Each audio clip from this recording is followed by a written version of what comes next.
Мне кажется порою, что солдат с кровавых не пришедшие полей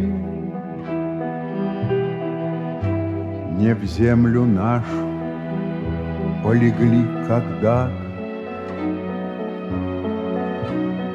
а превратились в белых журавлей.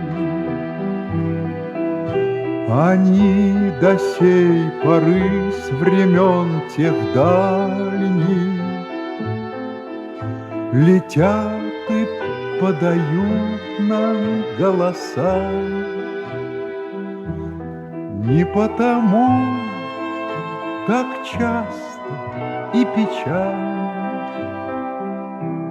мы замолкаем, глядя в небеса.